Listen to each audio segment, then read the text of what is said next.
Достар, видеоны аяғына дейін көрмес бұрын лайк қоюды, подписаться пернесін басып, және колокольчик. Мына жерде әйтеуір колокольчик пернесін басуды ұмытпаңыз. Мемлекеттен жыл сайын жарты миллионнан астам қаражатты қалай алуға болады? Бүгін біз сіздерге ақша жинақтаудың, баспаналы болудың ең тиімді жолын айтатын боламыз. Ал кеттік. Бірден мысал ретінде көрсетейік. Бұл Айка ата-анасымен, ағасымен және әпкесімен бірге тұрады. Олар тар пәтерден үлкен үйге көшуді армандайды. Айканың отбасы банкте депозиті бар.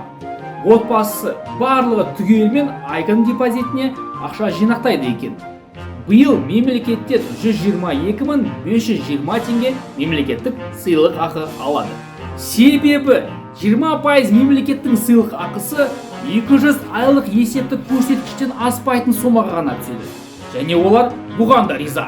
Бірақ ең қызығы, олар өзіне, анасына, әкесіне, ағасына және әпкесіне бөлек-бөлек отбасылық пакет аясында депозит ашқан жағдайда 122.000 теңге емес, әр депозитке мемлекеттің сыйлық ақы алып, жалпы көлемі 612.600 сыйлық ақы алар еді. Ал баспана сатып аларда барлық депозиттерді біріктіруге болады. Коронавирус, жолдағы кептеліс, босқа кететін уақыт, осының барлығын ескере отыра депозит ашу үшін банкке барудың қажеті жоқ.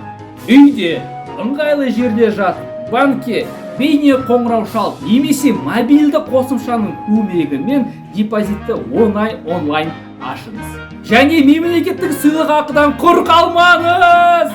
Сонымен мемлекеттен 122.520 теңге емес, жарты миллионнан астам қаражат алудың құпиясы отбасылық пакет. Схемасы қарапайым. Бір депозит, бір мемлекеттің сыйлық ақысы.